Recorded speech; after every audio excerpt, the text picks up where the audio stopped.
par de cosas. El diagnóstico, pues creo que el más importante va a ser el clínico, aunque también va a ser relevante los estudios de imagen, ya que con ello nos va a dar una buena valoración y pues nos va a conducir a un mejor tratamiento. Y pues por último el tratamiento, que les adelanto que el principal va a ser el quirúrgico. Muy bien, si quieres continuamos, por favor. Bueno, no sale. Aquí está, ok, perdón. Bueno, la definición va a ser un flujo retrógrado de la sangre hacia la aurícula izquierda durante la sístole ventricular. La siguiente. Esto va a ser dado por las distintas alteraciones que podemos tener en todo el aparato que nos va a conformar pues, la válvula mitral. Bueno, aquí vamos a tener también algunos puntos importantes. Primero vamos a tener una precarga aumentada. Este va a ser por el volumen regurgitante que va a estar, que se va a sumar al retorno venoso en la aurícula izquierda y después va a formar parte de la precarga del siguiente latido. También una diferenciación rápida, vamos a tener la insuficiencia mitral orgánica y la funcional. La orgánica la podemos definir como aquella en la que su aparato valvular o subvalvular van a tener un daño estructural, mientras que la funcional va a ser por dilatación. Uno de los componentes importantes que vamos a tener va a ser el anillo mitral, que este sí tiene una función en cuanto al cierre de la válvula y cuando hay una dilatación, pues este ya no va a ser efectivo. Entonces aquí es cuando se da el funcional. Ahora puede llegar a un estado en el que sea tan grave que llegue a ser irreversible y por lo tanto llegue a un estado mixto entre estas dos entidades, que va a ser un daño o va a ser una insuficiencia mitral orgánica funcional. La siguiente, por favor.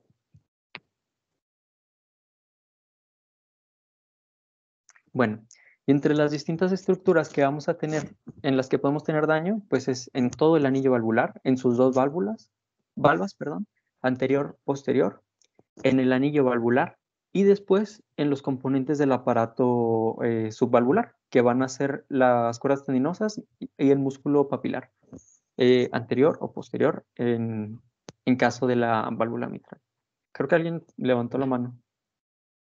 No sé si sea correcto. Bueno, mientras continuamos, si quieres, dale.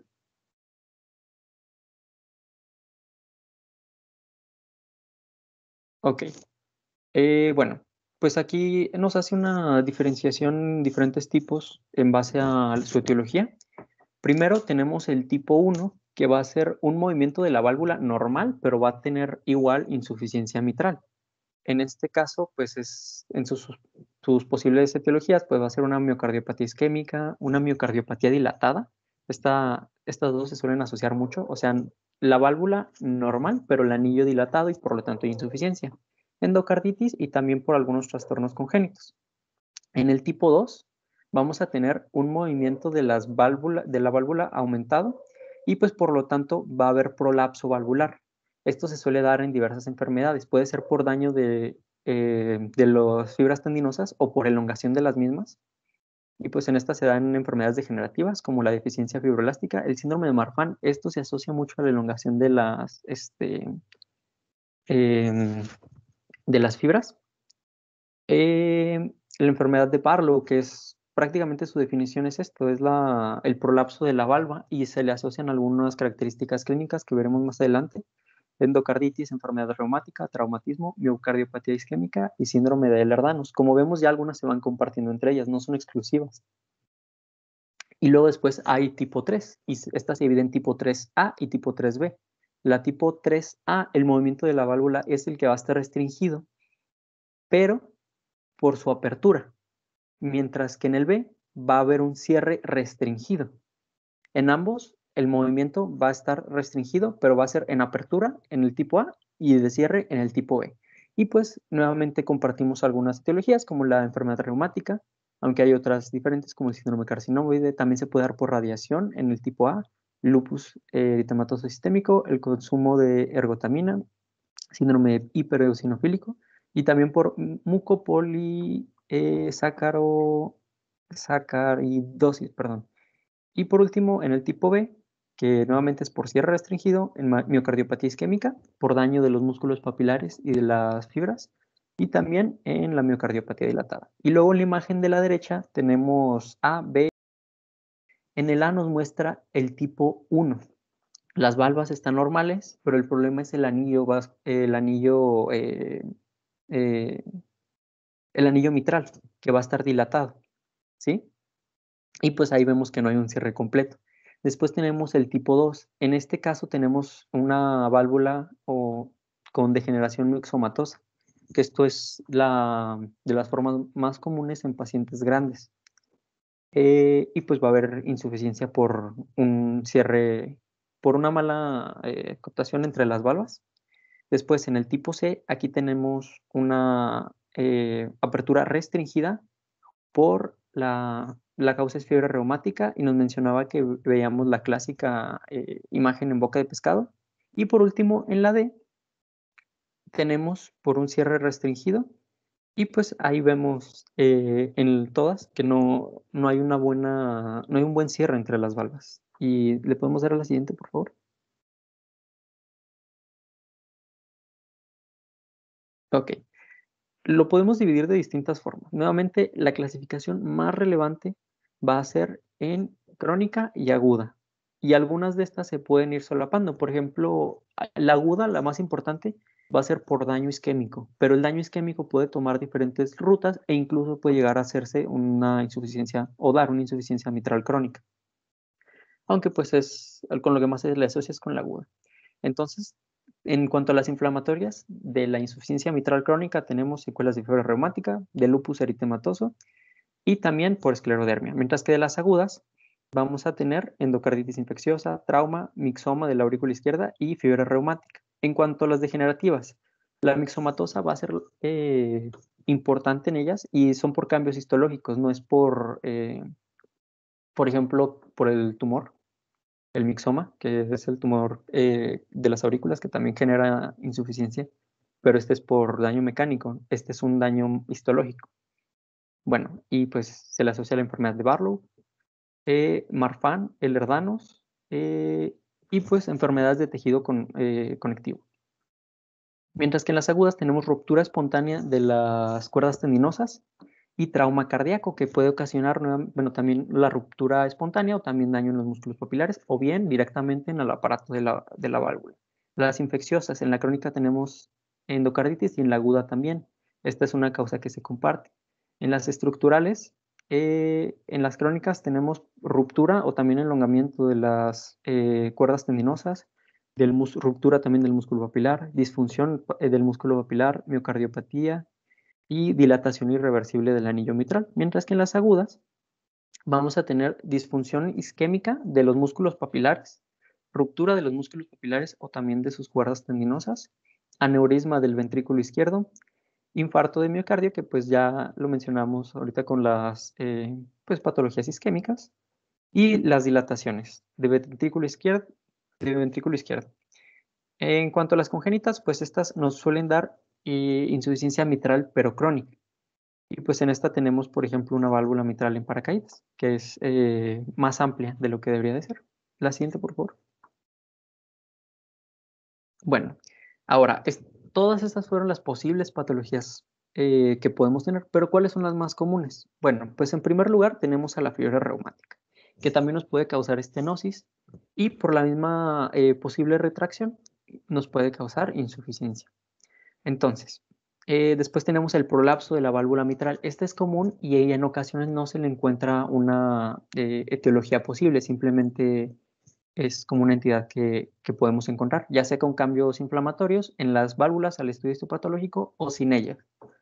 La disfunción del músculo papilar es como tercer lugar y es de las graves porque esta nos puede dar una insuficiencia mitral aguda y por mecanismos fisiopatológicos que veremos, pues no hay una buena compensación, entonces el paciente, pues es una verdadera urgencia. La ruptura de las cuerdas tendinosas, que puede ir junto con la anterior. Y por último, las calcificaciones del anillo mitral, que es la causa más común en pacientes mayores de 60 años. ¿Sí? Ok. La siguiente, por favor.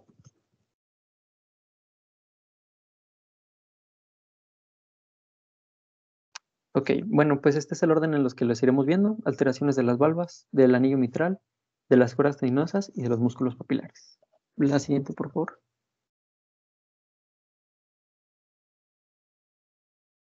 Ok, bueno, primero, en alteraciones de las valvas, pues pueden ser por secuelas a procesos inflamatorios. En los procesos inflamatorios, lo que nos va a ocasionar en las valvas es un engrosamiento, rigidez, deformación y retracción, cambios muy comunes en la fiebre reumática, por lo que, como ya mencionábamos, puede causar tanto estenosis como insuficiencia. Y las válvulas más afectadas son mitral y también la aórtica. Bueno, y también en el aparato subvalvular nos puede dar por retracción y también fusión de las cuerdas, entorpeciendo su funcionamiento. Bueno, en cuanto a endocarditis subaguda, la insuficiencia mitral aguda por perforación de las válvulas y en su fase de secuela se puede observar retracción y deformación. Entonces, aquí seguimos manejando ambas patologías, o sea, aguda o crónica. Ya lo dijimos, pueden irse hacia un lado o hacia el otro, pero pues sería mejor que se fueran hacia crónicas. En cardiopatía reumática en fase aguda, se suele dar, puede variar en cuanto a las diferentes válvulas, pero pues estamos con la mitral, estamos con la mitral, e incluso en la mitral puede variar entre válvulas. Es mejor que tenga daño en la válvula anterior que en la posterior. La posterior se asocia a un peor pronóstico. Y pues también en la cardiopatía reumática pues se puede dar elongación de las cuerdas y pues aumentar el grado de disfunción de la válvula. Después tenemos el síndrome de prolapso mitral. Este se da por degeneración mixomatosa y que no siempre nuevamente se va a limitar a la mitral ni va a afectar a ambas válvulas de igual forma, similar a lo que ocurre con la cardiopatía reumática. Y pues el trauma cardíaco, ya sea abierto o cerrado, nos puede generar daño directo en las válvulas, pero también en las cuerdas tendinosas y en los músculos papilares. La siguiente, por favor.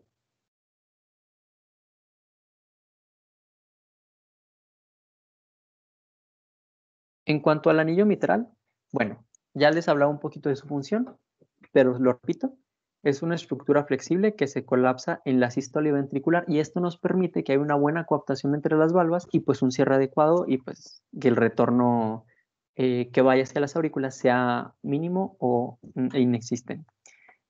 Bueno, cuando hay una miocardiopatía dilatada o una insuficiencia mitral reumática, pues cuando se empieza a dilatar el ventrículo, también lo va a hacer el anillo, punto que puede ser irreversible y perderse completamente. Y pues esta también puede no ser tan grave como la que se deriva de un daño directo y orgánico a la válvula, ya que en estadios pues un poco tempranos sí se puede revertir. En cuanto a la calcificación del anillo, es otra de las posibilidades y lo mencionábamos, entre las causas es la más común en los pacientes de la tercera edad, que nos puede dar con estenosis calcificadas, hipertensión arterial y diabetes mellitus. Se asocia con estas patologías, entonces pues en nuestro país todavía más. Bueno, el anillo y sus diversas porciones se van a tornar rígidos tanto en sístole como en diástole, entonces pues no va a haber un correcto cierre. Y algo importante de estas calcificaciones es que puede alcanzar el sistema de conducción, entonces pues nos puede dar algunas alteraciones en el electrocardiograma. La siguiente, por favor.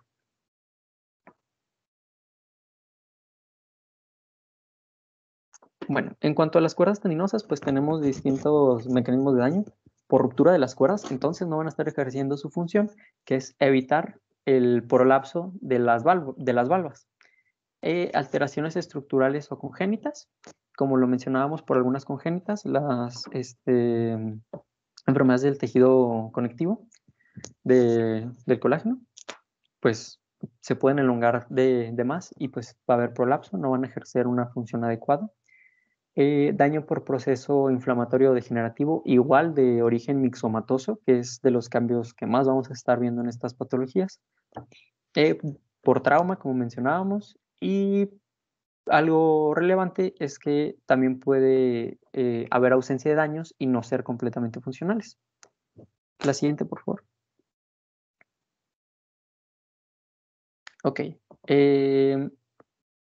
Bueno, para los músculos papilares, la más relevante va a ser la disfunción por isquemia miocárdica. esta va a ser más frecuente en el músculo papilar posterior. La razón es por su irrigación, únicamente por la coronaria derecha, mientras que la anterior va a tener tanto de la descendente anterior como de la marginal. Entonces, pues ahí está un poco más protegido. Pero recordemos, el músculo papilar posterior va a ser el más afectado. Y pues lo relevante de la disfunción del por isquemia miocárdica es que va a ser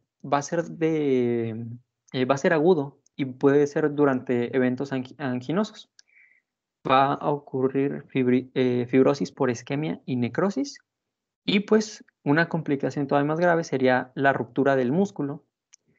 Aquí hay que añadirle, en cuanto a la fisiopatología, que vamos a tener la insuficiencia mitral por daño del músculo, más la disfunción ventricular a causa del daño isquémico.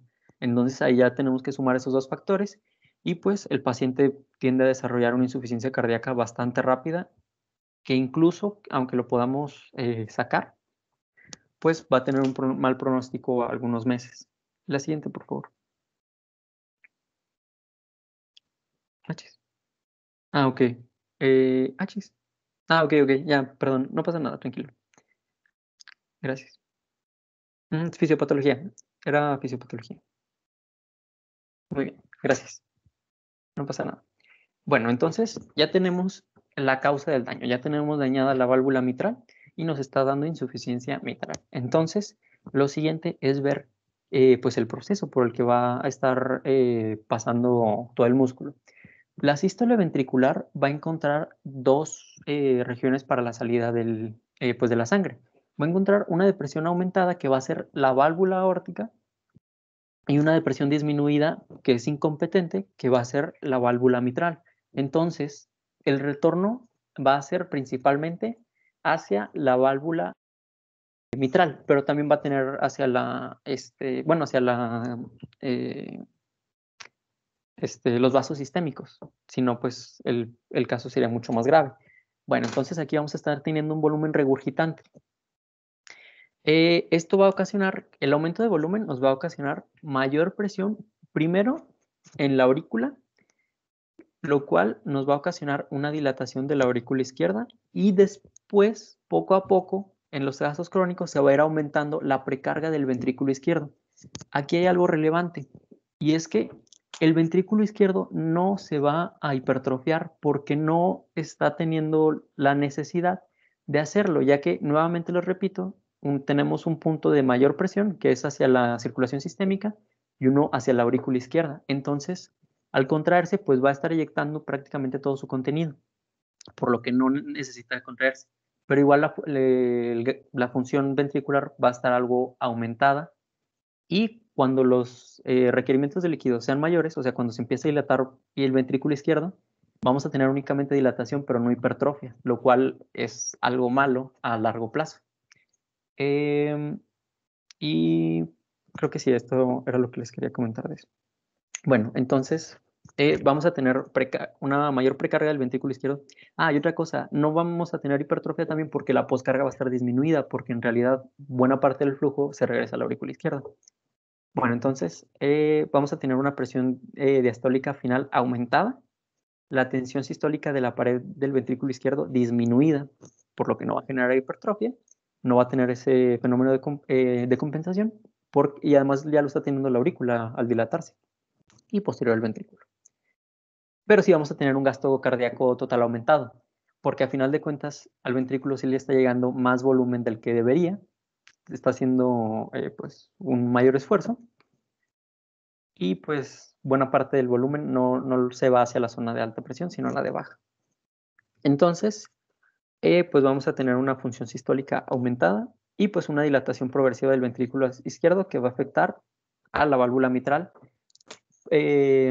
perpetuando así el daño y también haciéndolo progresivo, porque ya no solo tenemos el daño agregado, si es por alguna otra causa en la válvula, sino que después la dilatación del ventrículo izquierdo va a ocasionar dilatación del anillo y pues así va a aumentar la insuficiencia de la válvula. La siguiente, por favor. Bueno,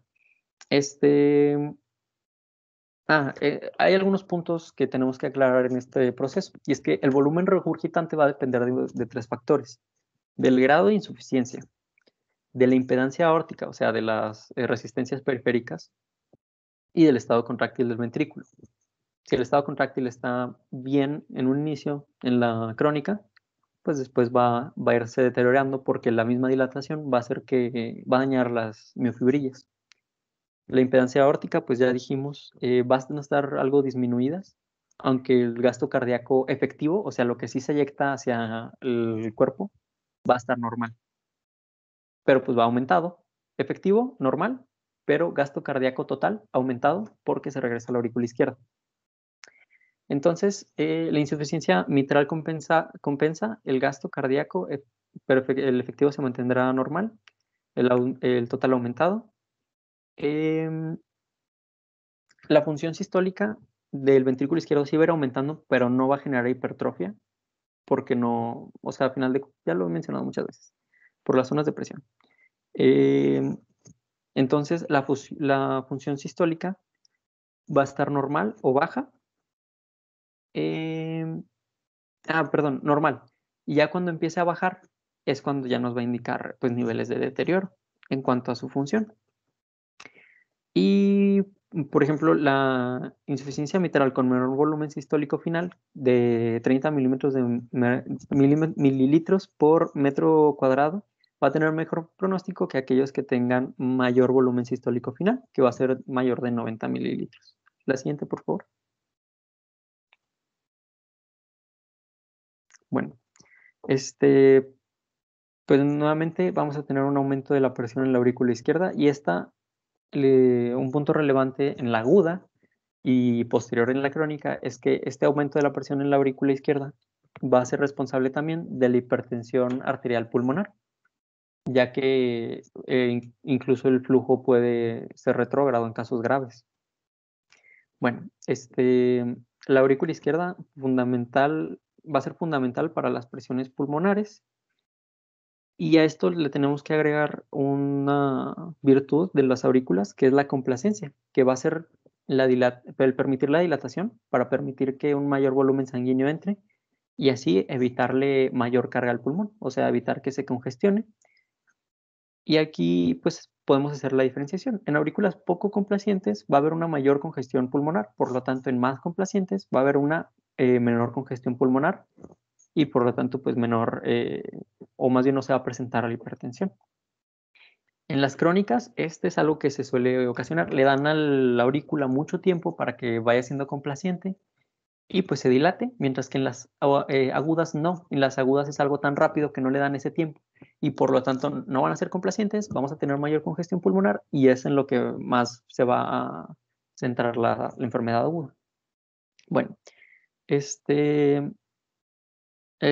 más común que sea por falta de dilatación en los trastornos agudos y pues la presión intraauricular va a ser un reflejo de si intraauricular va a ser un reflejo de la gravedad. Si está aumentada, pues va a ser más grave y si está disminuida, pues puede ser incluso asintomático. La siguiente, por favor.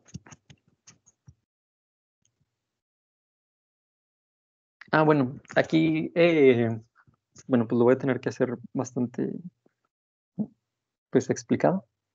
Aquí nos comparan los diversos fenómenos que van a ocurrir en el corazón. En la línea de más arriba, pues tenemos un trazo electrocardiográfico. Quiero que se centren en la contracción o despolarización de los ventrículos. Después, la línea más grande que va a estar cursando prácticamente las tres líneas va a ser la contracción ventricular. Después, arriba tenemos las presiones aórticas. Vemos en el punto en el que la vence y después cómo pues continúa. Aumenta un poco, o sea, esta se mantiene bien. Pero aquí ya es cuando empezamos con los problemas. La tercera línea que vemos, que es donde Alex tiene el puntito, en la B, ese va a ser el signo característico cuando estemos midiendo las presiones pulmonares. Primero tenemos la onda A, que debería de ser la más amplia. Recordemos que esa es por la contracción de las aurículas. Entonces tenemos un aumento de la presión en esa zona. Después seguiría la X, que aquí está desaparecida porque no hay realmente no está el cierre de las válvulas, entonces hay un regreso de la sangre que que ya salió por la contracción auricular y ahora se contrae el ventrículo, sale hacia la aurícula y es lo que estamos viendo en la onda B, ¿sí? Que es el llenado ventricular. Aquí ya se suma el flujo retrógrado más el flujo que viene de las arterias pulmonares. Y ya por último, pues la Y, en donde se medio nivela, ya se vacía un poco hacia el ventrículo. Ok. Y por último, esto lo vamos a ver otra vez en sintomatología, ya cuando estemos viendo exploración del paciente, pero pues aquí se los adelanto un poco. El tipo de soplo que vamos a tener va a ser sistólico o lo sistólico, más descrito como en barra. En las crónicas y en las agudas, en la mesosístole se detiene y tiene un tono musical, pero pues eso se los recordaré más adelante. Y después, más o menos, después del segundo ruido, a un segundo ruido doblado también puede ocurrir, porque la aórtica tiene menor, bueno, pues menor poscarga, entonces se abre más rápido. Y pues tenemos un tercer ruido, que son esas ondas al final del segundo. Y pues de este lado tenemos básicamente lo que ya les he estado explicando. Las dos flechitas simbolizan que hay más flujo de las aurículas y pues después que en la contracción no solamente van a ir a la aórtica, sino también hacia las aurículas. La siguiente, por favor. Bueno, la evolución. La evolución va a depender completamente de la causa subyacente. Y aquí volvemos a hacer la separación en agudas y crónicas. En cuanto a las crónicas, en la fiebre reumática, pues van a desarrollar una insuficiencia mitral de manera lenta. Y si la insuficiencia mitral es moderada y no progresiva, pues el enfermo puede estar incluso asintomático, que a nosotros nos puede complicar un poco la decisión en tratamiento en estos casos. Pero pues si está asintomático, pues qué bueno para el paciente. En enfermos asintomáticos, la mortalidad va a rondar del 22% en cualquier patología, o sea, por cualquier otra causa, y del 14% por causas cardíacas. Entonces es algo que tenemos que valorar. La siguiente, por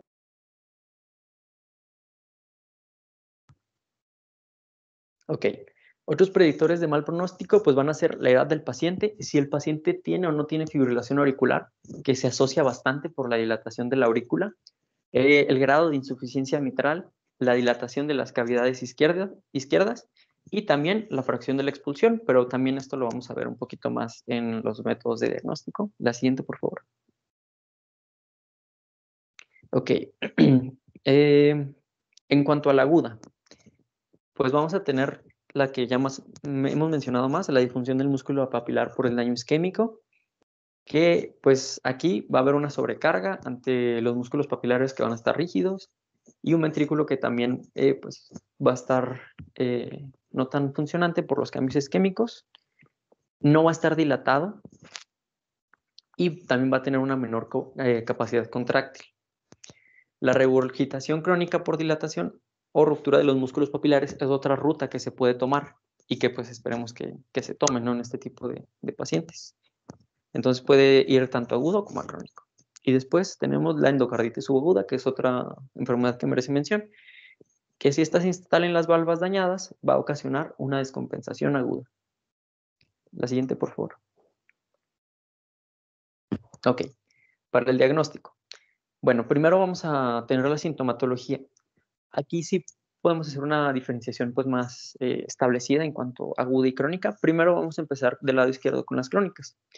Pues estas van a ser asintomáticas hasta que llega a sus límites de compensación, tanto aurícula como ventrículo, o bien cuando se le agrega otra condición que ya vaya a empezar a causar sintomatología. Y pues estas sintomatologías en orden de gravedad sería astenia, adinamia, fatiga y disnea progresiva. Ya cuando existe disnea progresiva, pues es un mal pronóstico. Eh, Esto es común en la fibrilación, bueno, en ella va a ser común la fibrilación auricular y también por lo mismo se pueden dar fenómenos trombóticos. Punto relevante para el tratamiento. Y pues a largo plazo pues nos puede dar una hipertensión arterial pulmonar, dilatación de las cavidades derechas por la congestión de la circulación pulmonar. Y pues después de que afecte a las cavidades derechas, pues congestión venosa sistémica. Después, para la mitral aguda, va a variar bastante, ya que los principales trastornos que vamos a ver van a ser enfocados a los pulmones. Bueno, la mitral aguda va a ser una condición mal tolerada. Ya vimos que no va a haber esa compensación que tiende a hacer el aurícula izquierda y posteriormente el ventrículo izquierdo. No va a existir. Entonces va a llevar rápidamente la descompensación. Va a haber una rápida progresión que nos puede llevar a edema agudo pulmonar. Si recuerdan un dato que venía en el Guyton, cuando veíamos edema agudo pulmonar, pues estos pacientes en menos de media hora, 20 minutos aproximadamente, pues ya podían fallecer. Es algo súper rápido. Y pues se va a caracterizar por disnea progresiva, sibilancias, piel fría y húmeda. Entonces estos pueden ser los datos que más nos pueden orientar a una insuficiencia mitral aguda. Después, dependiendo de su causa, puede generar arritmias, pero no se le asocia tanto como la crónica con la fibrilación auricular. Y pues otra de las posibles caminos a seguir sería la hipertensión arterial pulmonar grave, y pues esto nos va a dar trastornos de corazón derecho y después trastornos sistémicos. La siguiente, por favor. Muy bien. En cuanto al cuadro clínico, primero, la presión arterial. En la insuficiencia mitral crónica vamos a tener un ascenso y un descenso rápido. Cuando este empiece a empeorar, vamos a tener también un pulso leve, similar a lo que vemos en la insuficiencia mitral aguda. Va a ser rápido, pero de escasa amplitud. Bueno, ¿y por qué es ascenso y descenso rápido? Pues porque la contracción ventricular va a estar durando menos, como ya lo mencionábamos, y también pues es algo que se ve con el segundo ruido desdoblado. Bueno, en la inspección y palpación, pues el latido del ápex va a estar desviado más hacia la izquierda. Esto por la dilatación ventricular y va a ser breve nuevamente. La contracción del ventrículo izquierdo va a ser breve. Se puede encontrar un pseudo Dressler. Dressler era cuando encontrábamos el latido en la región parasternal izquierda. Esto es por el retorno de la sangre desde el ventrículo izquierdo hacia la aurícula izquierda, y eso nos puede generar el latido de Dressler, que en este caso sería un pseudo Dressler. Y también podemos encontrar frémito por el posible soplo. En cuanto a la insuficiencia mitral aguda, pues bueno, la inspección y la palpación pues puede darnos pocos datos. Después la auscultación cardíaca, que ya es lo más importante de esto, pues vamos a tener un primer ruido normal o va a estar un poco disminuido. El segundo ruido puede estar desdoblado, y el que esté o no esté desdoblado pues no nos habla de gravedad. Y puede haber un tercer ruido, que recordemos que es por el llenado del ventrículo izquierdo. En cuanto a la aguda, pues no va a contar con estas características, pero va a ser común un cuarto ruido y con ritmo de galope. Bueno, el desdoblamiento del segundo ruido pues va a ser por apertura más temprana y también el cierre más temprano de la válvula aórtica, ¿sí? Entonces, ese lo podemos... No, perdón, me estaba confundiendo. Bueno, y por último el soplo. Bueno, el soplo va a ser holosistólico, de tono alto, soplante y pues va a ser en barra. Mientras que en la insuficiencia mitral aguda va a ser proto-mesosistólico, va a acabar más o menos a la mitad de la sístole y pues va a ser de un tono musical. Estas son las diferencias pues importantes, los soplos. La siguiente, por favor. Y aquí se los explico con imágenes. La primera es normal. La segunda nos lo marca como una insuficiencia moderada. Algo que nos mencionaba es que si bien puede ser en barra, también puede tener pequeñas fluctuaciones en cuanto a su intensidad. Y por ejemplo, aquí después del primer ruido, tiene una intensidad que va disminuyendo y luego se mantiene en barra. Y eso es lo sistólico. Todos estos son de la crónica. Tenemos un segundo ruido desdoblado y después tenemos un tercer ruido. Pero ya pues estaría en la diástole. Luego, la más común, que va a ser con un primer ruido disminuido, es la siguiente, el soplo en barra. segundo ruido desdoblado y también un tercer ruido. Y por último, esta es específica de el síndrome de Barlow, que era lo que les mencionaba en cuanto a el prolapso de la válvula. Bueno, pues va a ser característico que no va a ser lo sistólico el soplo, va a tener un clic a la mitad, que va a ser el clic de apertura de la válvula mitral. O sea, el primer ruido se cierran, el segundo ruido por la contracción ventricular va a abrir la válvula, va a haber un prolapso, ese es el clic que se escucha y luego ya el soplo. No va a haber segundo ruido desdoblado ni tercer ruido. La siguiente, por favor. Pero pues a final de cuentas lo más común o la imagen más, más asociada va a ser primer ruido disminuido y soplo en barra, que recordemos que a la mitad se cortaría si habláramos de una insuficiencia mitral aguda. Muy bien. La siguiente, por favor. Es un video, espero que se pueda reproducir. Si no se puede, pues ¿Alguien sabe cómo reproducirlo? es que creo que el problema es que lo tienes que tener en tu laptop. A ver, igual dale al siguiente, a ver si así se reproduce. Esperemos que sí. Sí, sí se reproduce, ok. Pero pues es básicamente lo mismo. O sea, tenemos... Chis, ¿qué pasó?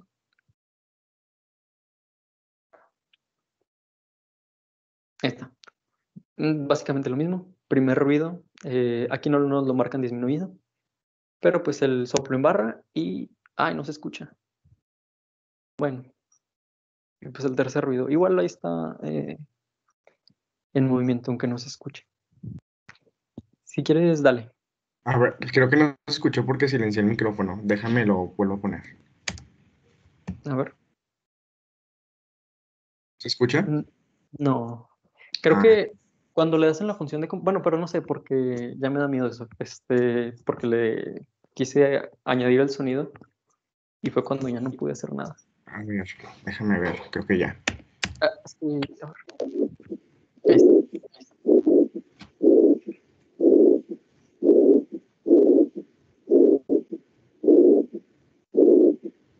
Muy bien. Si quieres ya la siguiente.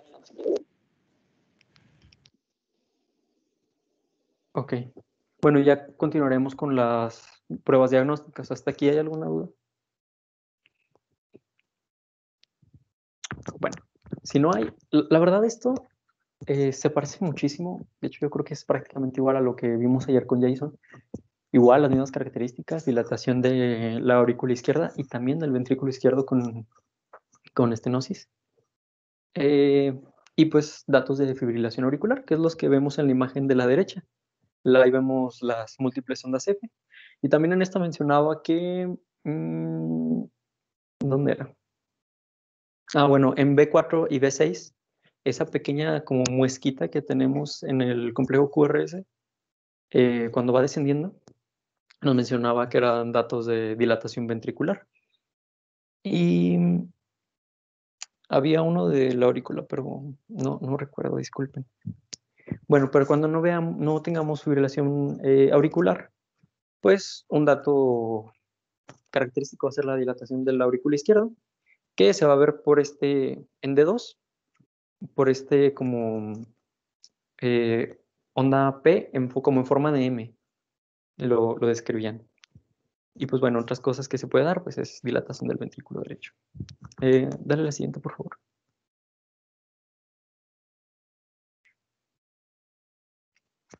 La serie cardíaca. La serie cardíaca es importante y podemos encontrar aquí varias cosas. Primero, en esta imagen, pues lo que tenemos es cardiomegalia, lo vemos aumentado. Y también si sacamos el índice, pues sí ocupa más del 50% de la cavidad. Otra cosa que vemos es una hipertensión venocapilar pulmonar, que pues son los vasitos que se ven más grandes, principalmente por dilatación de la rama derecha, que es donde nos está señalando Alex. Ahí se ven mucho más bien los vasos, mucho mejor. Después, dale la siguiente. Ahí nos muestra, bueno, en el oblicuo anterior izquierda, una imagen que nos mostró ayer Jason. Era por desviación del bronquio, estaba muy, muy bonita su imagen. En este caso, pues yo les traje una de la aurícula, perdón, de un oblicuo anterior derecha. en la cual pues va a haber una columna de bario, y pues estos dos signos que les acabo de mencionar pues van a ser por la dilatación de la aurícula izquierda. La siguiente, por favor. Esto es en una insuficiencia mitral aguda, lo que vemos del lado izquierdo, más o menos también en densidad no, radiopacidad, pues como de tipo agua, que es la misma del corazón. Es un edema pulmonar, agudo de pulmón, del lado derecho. Derecho, estaba diciendo izquierdo, perdón. Ese. Y pues ya, la siguiente, por favor. Ok, lo siguiente es el ecocardiograma, que es uno de los, de hecho es el parámetro más importante, es el que nos da datos no solo anatómicos, sino también funcionales, y pues nos va a dar un prolapso de la válvula mitral, que es el que tenemos aquí, en la flechita que está señalando, pues ahí está en contracción el ventrículo izquierdo y pues está prolapsada la válvula. La siguiente. Ahí tenemos calcificación del anillo mitral, ese que se muestra ahí. Ok. Y, y pues también está en contracción y no hay un cierre adecuado. La siguiente, por favor. Ese es un video.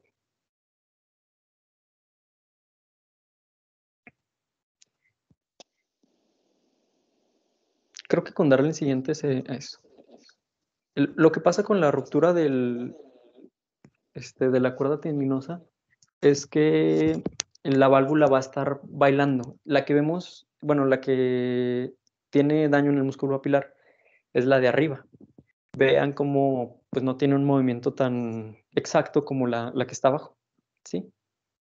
Esa que está señalando Alex son las mitrales, y después las de al ladito, que también se abren y se cierran, pero esas sí lo hacen bien, esa es la órtica.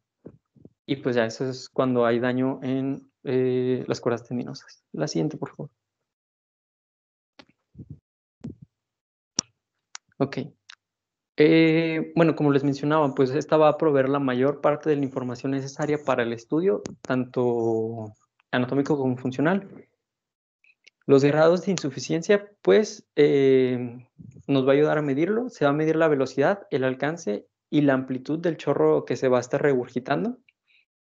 En cuanto a sus repercusiones hemodinámicas, pues vamos a medir la fracción de expulsión ventricular y el acortamiento fraccional. O sea, vamos a medir el ventrículo en sístole y en diástole y vamos a ver las variaciones entre estas. Y pues las presiones de la arteria pulmonar. En este caso es un Doppler color.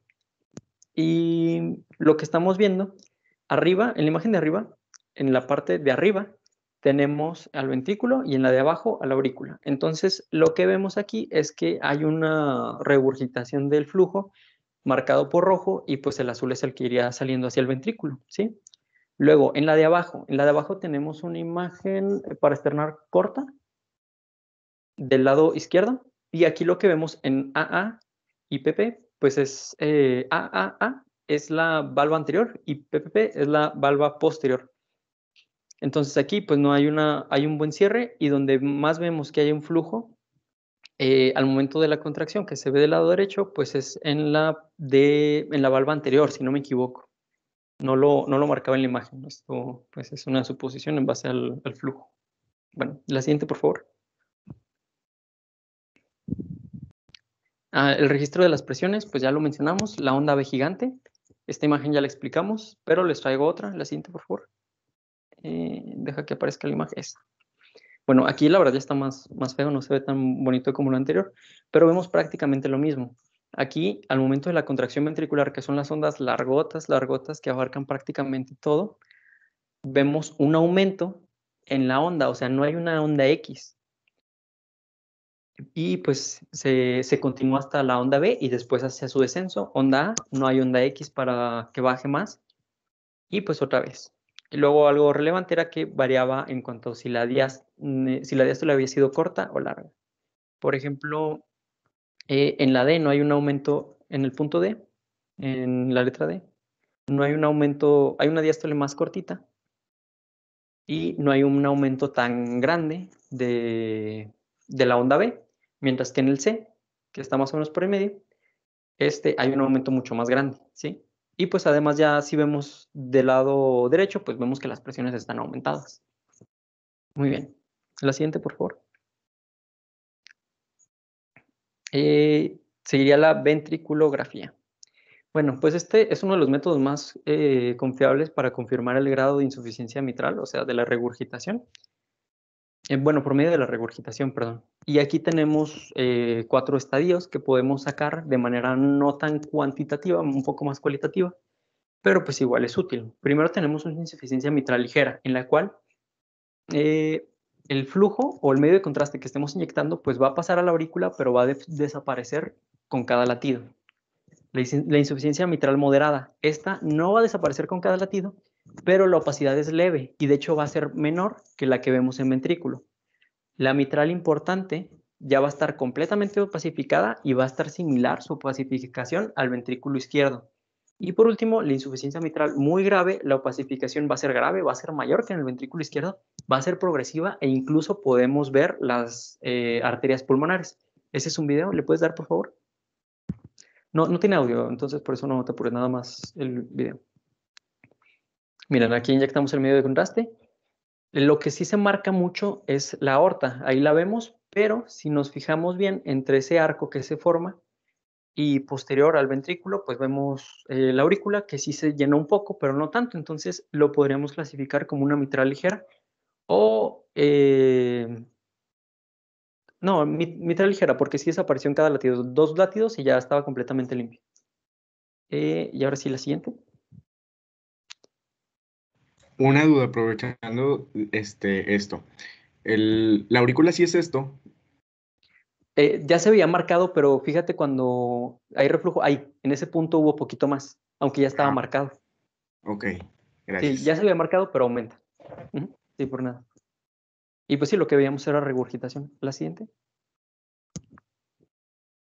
Seguiríamos con tratamiento, pero ya quedan 2 minutos, doctor. ¿Quiere que termine o dejamos tratamiento para mañana? Como usted guste. No, lo dejas para mañana. Nada más una cosa. Sí. Número uno, bueno, habitualmente o la gran mayoría de las ocasiones la insuficiencia mitral, como dijiste, es sistólica. Pero habrá ocasiones específicas en donde puedo encontrar insuficiencia mitral diastólica. Básicamente 2 situaciones me pueden generar esto. La primera, por ejemplo, pacientes que tengan bloqueos auriculoventriculares o fibrilación auricular asociados a un intervalo de RR muy amplio.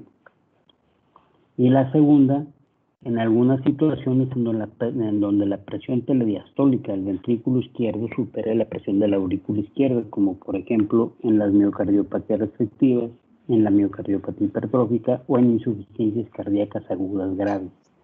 Esas 2 situaciones me pueden dar inclusive insuficiencia mitral en diástole.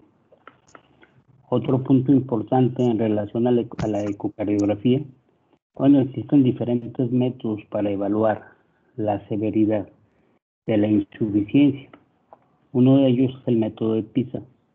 Con el método de PISA lo que hace es evaluar el porcentaje de regurgitación que existe. Y esto es importante, ¿por qué? Porque, bueno, ya decías lo de la función sistólica.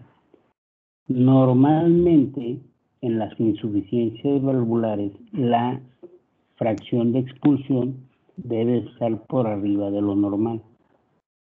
Ya cuando te reportan por ecocardiografía una fracción de expulsión en un paciente con insuficiencia mitral del 60%, realmente hay que tener ya mucho cuidado. Esos pacientes ya tienen una disfunción ventricular importante. Si nosotros hacemos la corrección de la FEBI, de la fracción de expulsión en relación al volumen de regurgitación o la fracción de regurgitación, vamos a ver que la fracción de expulsión corregida ya está en alrededor de un 35%, entonces realmente no es un 60% la fracción de expulsión de ese paciente. Su verdadera fracción de expulsión es del 35%. Entonces, ojo, cuando en cualquier insuficiencia valvular le reporten una FEBI de alrededor del 60%, ya preocúpense porque eso ya me está indicando una disfunción sistólica importante del ventrículo izquierdo. ¿Ok? Sí. Entonces, pues básicamente eso. Entonces, mañana le seguimos con esto y más tarde, doctora, le paso el resto de los temas que veríamos en patología. ¿Eso? Muchas gracias, jóvenes, y nos vemos mañana. Buena tarde. Hasta mañana. Gracias, doctor. Gracias. Igualmente. Hasta luego, doctor. Hasta luego, que estén bien. Igualmente.